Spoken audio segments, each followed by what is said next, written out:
नमस्कार, live India news देख रहे सभी दर्शकों का बहुत बहुत स्वागत। मैं हूं आपके साथ नेहा शर्मा। आप देख रहे हैं हमारा खास बुलेटिन मारा हरियाणा। इस बुलेटिन की शुरुआत करेंगे बड़ी खबरों के साथ। सबसे पहले बात करते हैं मुख्यमंत्री नायब सिंह सैनी के दौरे को लेकर। प्रधानमंत्री नरेंद्र मोदी से मुलाकात उन्होंने की है। व्यापार समझौते सहित कई मुद्दों पर चर्चा हुई है। 20 फरवरी से हरियाणा का बजट सत्र शुरू होगा। ऐसे में भारत और यूरोपियन संघ समझौते को ऐतिहासिक करार दिया है, ऐतिहासिक बताया है। देखिए, हरियाणा के सीएम नायब सिंह सैनी दिल्ली दौरे पर है। इस दौरान देर रात उनकी प्रधानमंत्री नरेंद्र मोदी से मुलाकात हुई है। सीएम नायब सिंह सैनी की मुलाकात दिल्ली में एक महत्वपूर्ण बिजनेस समिट के दौरान हुई है। समिट के दौरान एक फोटो भी शेयर किया गया जिसमें प्रधानमंत्री नरेंद्र मोदी ने हरियाणा के मुख्यमंत्री नायब सिंह सैनी को अपने बगल में बैठाया। इस दौरान उनकी पीएम से हरियाणा के कई मुद्दों पर चर्चा हुई है। 20 फरवरी को सेशन पर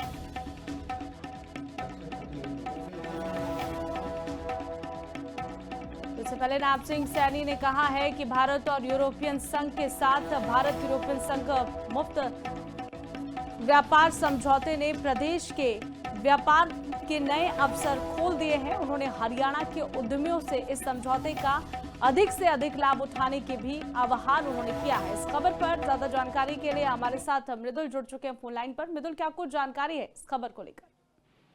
जी बिल्कुल, आपको बता दें कि हरियाणा के मुख्यमंत्री नायब सिंह सैनी जो है वो दिल्ली दौरे पर चल रहे हैं। इस दौरान कई जगहों पर जो है कई कार्यक्रमों के अंदर वे शामिल भी हुए हैं। इसके साथ ही आपको बता दें कि हरियाणा यूरोपियन व्यापार संघ की जो एक बैठक है वो दिल्ली के अंदर आयोजित की गई थी, जिसके अंदर मुख्यमंत्री इस बैठक के अंदर जो है उन्होंने उस बैठक की अध्यक्षता की थी, जिसके अंदर हरियाणा और यूरोपियन संघ वर्किंग ग्रुप की जो स्थापना है उसको लेकर चर्चा की गई है। इसके साथ ही तमाम चीजों को लेकर व्यापार को बढ़ाने को लेकर जो है चर्चा की गई है, ताकि ज्यादा से ज्यादा अवसर जो है वो नए अवसर जो है वो निकल सके। इसके साथ ही आपको बताते हैं कि कल ही एक कार्यक्रम के अंदर, एक समिट के अंदर मुख्यमंत्री नायब सिंह सैनी की मुलाकात प्रधानमंत्री नरेंद्र मोदी से भी हुई है, जिसके अंदर प्रधानमंत्री नरेंद्र मोदी भी उस कार्यक्रम के अंदर जो है वो शामिल थे, जिस दौरान उनसे मुलाकात हुई है। इसके साथ यदि आज की बात की जाए तो आज भी मुख्यमंत्री जो है वह पहले दिल्ली दौरे पर रहेंगे, वहीं पर जो समिट चल रहा है, बिजनेस समिट चल रहा है, उसके अंदर शामिल होंगे। उसके बाद मुख्यमंत्री जो है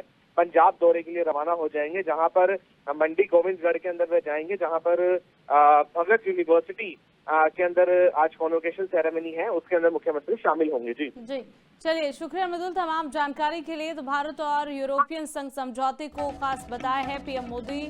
मुख्यमंत्री नायब सिंह सैनी ने प्रधानमंत्री नरेंद्र मोदी से मुलाकात की।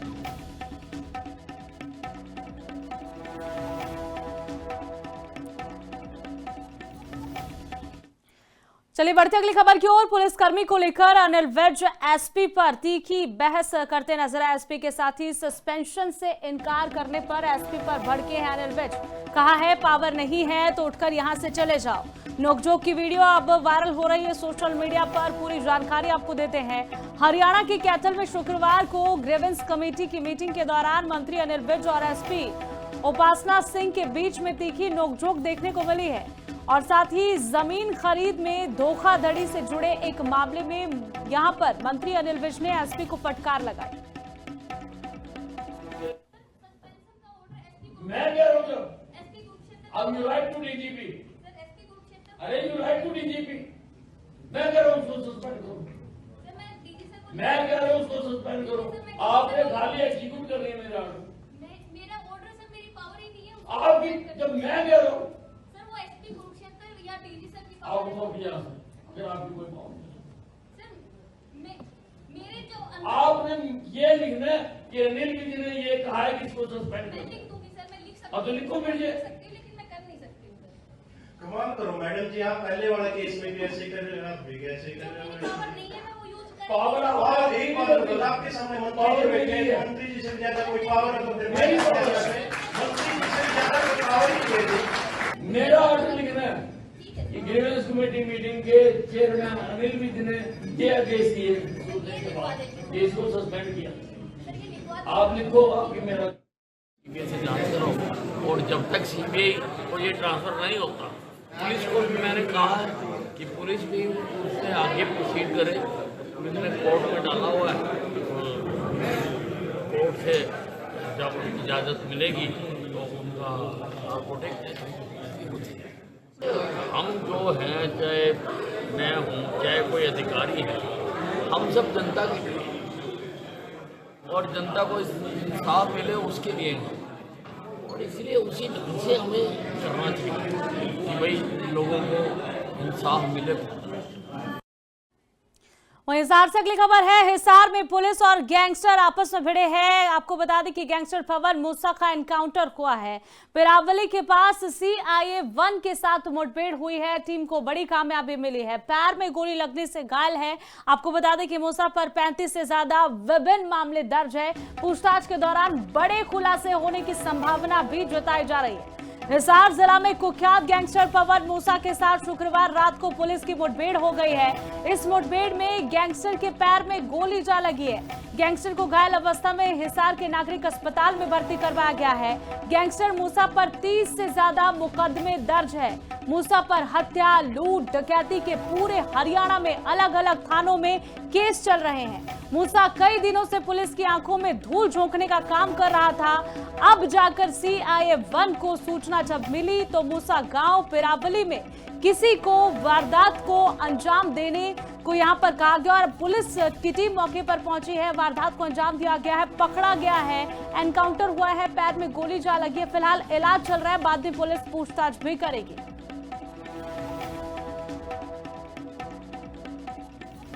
तो मूसा पर 35 से ज्यादा मामले दर्ज है। कुख्यात गैंगस्टर पकड़ा गया है, ये कहा जा सकता है। तो आपको बता दें कि हिसार से ये बड़ी जानकारी सामने आ रही है। गैंगस्टर पवन मूसा का एनकाउंटर हो गया है।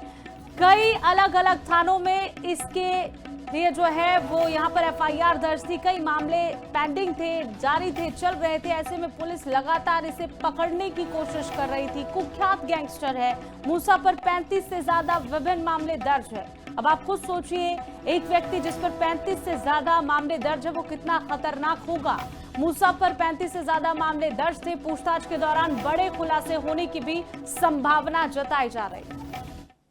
वहीं गुरुग्राम में बुलडोजर कार्रवाई के दौरान बवाल हुआ है। गुस्से में आए हैं वेयर हाउस मालिक। आपको बता दें कि यहां पर विरोध किया गया है। ड्यूटी मजिस्ट्रेट के साथ मालिक भिड़ गया है। कड़ी मशक्कत के बाद एक व्यक्ति को काबू किया गया है। तोड़फोड़ का भी विरोध किया जा रहा था। वेयर हाउस मालिक काफी गर्मा गर्मी के बाद वेयर हाउस पर बुलडोजर चलाए। विरोध के दौरान ड्यूटी मजिस्ट्रेट को अपशब्द भी बोले गए हैं। गाली गलौज उसके साथ किया गया है। प्रशासन ने खाली कराने के लिए 10 दिन का समय दिया था, ये जानकारी सामने आ रही है। लेकिन जब खाली नहीं करवाया गया तो वेयर हाउस के मालिक के साथ यहां पर बदतमीजी हुई, बदसलूकी हुई। बाद में झड़प में ये पूरा मामला बदल गया। पुलिस को मौके पर आना पड़ा और इस पूरे मामले को काबू किया गया।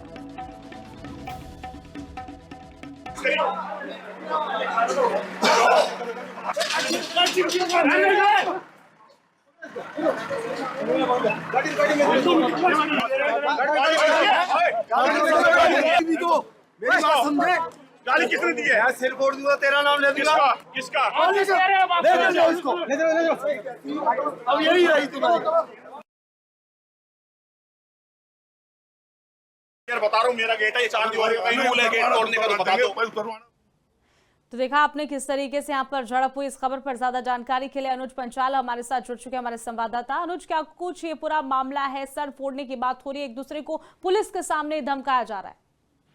जी बिल्कुल नेहा, मैं बता दूं, जैसे गुड़गांव में अवैध कब्जे और अवैध अतिक्रमण को लेकर जो नोडल अधिकारी है RS भाट, वो कार्रवाई कर रहे हैं नशे के खिलाफ भी। और जहां पे एक उनको ड्यूटी मजिस्ट्रेट लगाया गया था एक वेयर हाउस को लेकर, और वेयर हाउस को पहले बुनियादी करवा के 10 दिन का समय दे दिया गया था। बल्कि जो वेयर हाउस के मालिक है उन्होंने उसको खाली नहीं किया, जिसके बाद कल पूरे पुलिस बल के साथ ड्यूटी मजिस्ट्रेट वहां पे पहुंचे थे उसको तोड़ने, डिमोलाइज करने। जिसके बाद उनके साथ हाथापाई की गई, पुलिस बल के साथ हाथापाई की, गाली गलौज की गई, जिसको लेकर एक बड़ी कार्रवाई, जैसे आप देख सकते हैं इस वीडियोस में किस तरीके से गाली गलौज की गई है और पूरा विरोध किया गया है जो अवैध जो कब्जे किए गए हैं अवैध जमीनों पर, उसको लेकर। तो पुलिस ने क्या फिलहाल एक्शन लिया है? पुलिस की तरफ से दोनों को पकड़ा गया है या फिर पुलिस ने छोड़ दिया समझा बुझाकर? जी बिल्कुल, आपको मैं बता दूं, ये ज्यादा बहस होने के बाद उन दोनों के खिलाफ एक कंप्लेंट दर्ज करा दी गई है। उनको गिरफ्तार कर लिया गया है, हिरासत में लिया गया है। और जो उनकी अवैध जो उन्होंने वेयर हाउस बना रखे थे उसको भी डिमोलाइज कर दिया गया है। चलिए, शुक्रिया अनुज तमाम जानकारी के लिए। तो विरोध के दौरान ड्यूटी मजिस्ट्रेट को अपशब्द बोले हैं, एक दूसरे को गाली गलौज एक दूसरे के साथ किया। काफी गर्मा गर्मी के बाद वेयरहाउस पर बुलडोजर चलाया गया। वहीं अब खबर यमुनानगर से है। यमुनानगर में पुलिस पर फायरिंग करने वाले ने अब सॉरी कह दिया है। हाथ में यूरिन बैग लेकर यहां पर आपको बता दें कि लंगड़ाते हुए कराई गई है निशानदेही। 2 फरवरी को बदमाश और पुलिस के बीच में मुठभेड़ हुई थी। अब आपको बता दें कि अंडरपास से कूदने से यहां पर टांग उसकी टूट गई थी। एक खबर आपको पहले भी दिखाई थी। बड़ी वारदात को अंजाम देने की फिराक में था बदमाश, लेकिन अब पुलिस को सॉरी कहता हुआ नजर आया है, माफी मांग ली गई है। पूरी जानकारी एक बार आपको दे देते हैं। यमुनानगर जिला के थाना छप्पर क्षेत्र के मुस्तफाबाद इलाके में गांव सियालवा के पास 2 फरवरी देर रात हुई पुलिस और कुख्यात गैंग से जुड़े शूटर के बीच में मुठभेड़ मामले में पुलिस ने अब जाकर शुक्रवार को आरोपी को इलाज के बाद यहां पर आपको बता दें कि पुलिस लेकर आई। वारदात वाली जगह पर निशानदेही उससे करवाई गई। मुठभेड़ के दौरान अंडरपास से कूदने से टांग टूट गई थी। भागने की कोशिश की गई थी। वारदात को अंजाम देकर गोलियां चलाई गई। भागने की कोशिश उसकी तरफ से की गई, बदमाश की तरफ से। फिर पुलिस को देखते हुए पुल से कूदने की कोशिश की कि मैं बच जाऊंगा, लेकिन ऐसा नहीं हुआ। उसकी टांग टूट गई। पुलिस ने उसे धर दबोचा। अस्पताल में इलाज चल रहा था। 2 फरवरी की घटना है। अब उसके बाद आपको बता दें कि वारदात स्थल पर आरोपी हाथ में यूरिन बैग लिए लंगड़ाते हुए पहुंचा है। उसने सार्वजनिक रूप से अपनी गलती स्वीकार करते हुए माफी भी पुलिस से मांगी है। एसएचओ ने क्या कुछ कहा थाना छपरा के, आपको सुनाते हैं। वरुण है, इसने 2 तारीख को यहाँ पे इस स्थान पे CIA 2 के ऊपर गोली चलाई थी, जो यहाँ पे अंडरपास पे भागते समय नीचे गिर के इसकी टांग टूटी थी। इसको CIA 2 ने और हमने अपना सिविल हॉस्पिटल यमुनानगर एडमिट कराया था, जिसकी कल छुट्टी हुई थी। इसके छुट्टी के बाद इसको गिरफ्तार करे, आज इसको निशानदेही के लिए यहाँ ले आए हैं। अफसोस है जी इस चीज़ का, गलत किया मैंने। जुर्म की दुनिया बेकार है जी। इनके बहकावे में आ गया था मोनू गुज्जर गैंग के में। कोई फायदा नहीं। मैं तो यही कहना चाहूँगा जी, कोई भी इनका साथ ना दे। गोली चलाई थी सर CIA के ऊपर, मुठभेड़ हो गई थी। मैं तो यही कहना चाहूँगा कोई जुर्म का रास्ता ना अपनाए। ये पैसों का लालच देंगे जी, लालच देंगे हम तुम्हें बाहर निकलवा लेंगे, लेकिन ऐसा कुछ नहीं है जी। वहीं एक बड़ी खबर रोहतक से सामने आ रही है। 2 सगे भाइयों का मर्डर रोहतक में हुआ है। सिर और मुंह पर तेजधार हथियारों से हमला किया गया है। आपको बता दें कि करमवीर और कुलदीप की दर्दनाक मौत इस घटना में हो गई है। आपसी रंजिश बताया जा रहा है। पूरा मामला आपसी रंजिश का था। पूछताछ के लिए कई लोगों को हिरासत में भी लिया गया है। तो आपसी रंजिश थी, जिस कारण 2 भाइयों की मौत हो गई है। करमवीर और कुलदीप की दर्दनाक मौत हुई है। तेजधार हथियारों से भाइयों ने एक दूसरे पर हमला किया। दोनों की मौत आपसी रंजिश इसका कारण बताया जा रहा है। पूछताछ के लिए कई लोग हिरासत में लिए गए। पूरे मामले की जांच पड़ताल की जाएगी। पुलिस हर एंगल से जांच पड़ताल कर रही है। क्या कुछ ये पूरा मामला है, पुलिस इस पूरे मामले में बड़े खुलासे करेगी। तो करमवीर और कुलदीप की दर्दनाक मौत हुई है। बड़ी जानकारी है। आपसी रंजिश कारण बताया जा रहा है। इस पूरे मामले के पीछे आपसी रंजिश थी, नहीं बनती थी दोनों भाइयों में। पूछताछ के लिए कई लोगों को पुलिस ने हिरासत में भी लिया है। उनसे पूछताछ की जाएगी गहनता से। रोहतक में ये 2 सगे भाई थे जिनका मर्डर हुआ है। सिर और मुंह पर तेजधार हथियारों से हमला किया गया है। परिवार की किसी से रंजिश होगी, ये पहला कारण निकलकर सामने आया, इसीलिए दोनों भाइयों को मौत के घाट उतार दिया गया है। तो आपसी रंजिश इसका कारण बताया जा रहा है मामले का। पुलिस इस पूरे मामले की जांच पड़ताल में जुटी है। रोहतक से ये खबर सामने है।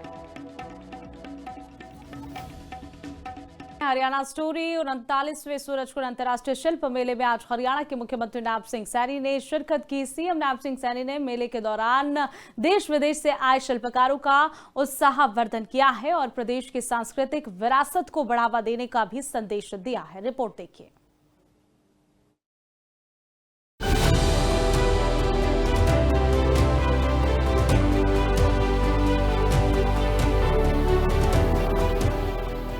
हरियाणा की संस्कृति धरोहर का सबसे बड़ा उत्सव 39वां सूरजकुंड अंतर्राष्ट्रीय मेला कला और परंपरा के संग अपने पूरे शबाब पर है। देश विदेश से आए कलाकारों और शिल्पकारों ने इस मेले को खास बना दिया है। सूरजकुंड अंतर्राष्ट्रीय शिल्प मेले में उस समय खास रौनक देखने को मिली जब मुख्यमंत्री नायब सिंह सैनी यहाँ पहुँचे। पारंपरिक अंदाज में उनका स्वागत किया गया। इस दौरान उन्होंने शिल्पकारों से बातचीत कर उनकी कला और उत्पादों की सराहना की। मुख्यमंत्री ने कहा कि ये मेला हरियाणा की पहचान को वैश्विक स्तर पर मजबूत करता है। इस दौरान सीएम नायब सिंह सैनी ने राजहंस पर्यटन केंद्र में प्रदेश सरकार की ओर से आयोजित दोपहर के भोजन की मेजबानी भी की। मेहमानों ने हरियाणा और उत्तर भारत के पारंपरिक व्यंजनों का आनंद लिया। सूरजकुंड मेला हमारी सांस्कृतिक और परंपरा का प्रतीक है। सरकार शिल्पकारों को हर संभव सहयोग देने के लिए लगातार प्रतिबद्ध है, ऐसा सीएम ने कहा। देखिए, क्योंकि आज सूरजकुंड मेला में जो देश के महामहिम उपराष्ट्रपति महोदय जी ने और हमारे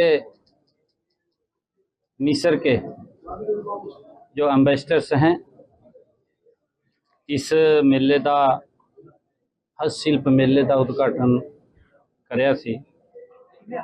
अज मेले भी आने का मुझे मौका मिले है। अज क्योंकि पिछले अगर लगभग 16 दिन मेला चलना सी और अब तक 10 लाख से ज़्यादा लोग इस मेले में शिरकत की है। और अभी जो समय बचा है, हमें पूरा विश्वास है कि और बहुत लोग इस मेले दी, वो जो हमारे कारीगर हैं जिन्होंने अपने हाथ से यहाँ पर आकर के अपनी कारीगरी वो प्रस्तुत कर रहे हैं, उसनों नज़दीक से देखने का भी, समझने का भी और उसनों लेने का भी वो मौका मिलेगा। क्योंकि हर वर्ष सूरजकुंड मेला बड़े स्तर के ऊपर ये, जिसमें देश विदेश से भी हस्तशिल्पी यहाँ शिरकत करते हैं। आज यहाँ आने का मुझे मौका मिला है। मैं सभी जो मेले के हमारे अधिकारीगण हैं या इसके साथ जो जुड़े हुए लोग हैं, सबका धन्यवाद भी करता हूँ। सूरजकुंड मेला संस्कृति का वैश्विक संगम है, ये कहना गलत नहीं होगा। रंग, संस्कृति और परंपरा का महाकुंभ है ये मेला। देश विदेश के शिल्पकारों की भागीदारी इसमें सुनिश्चित की गई है। लोक नृत्य और सांस्कृतिक कार्यक्रम भी आयोजित किए गए हैं। हरियाणा की सांस्कृतिक पहचान है ये मेला। शिल्पकारों को अंतर्राष्ट्रीय मंच और पर्यटन को भी बढ़ावा इस मेले से मिलेगा।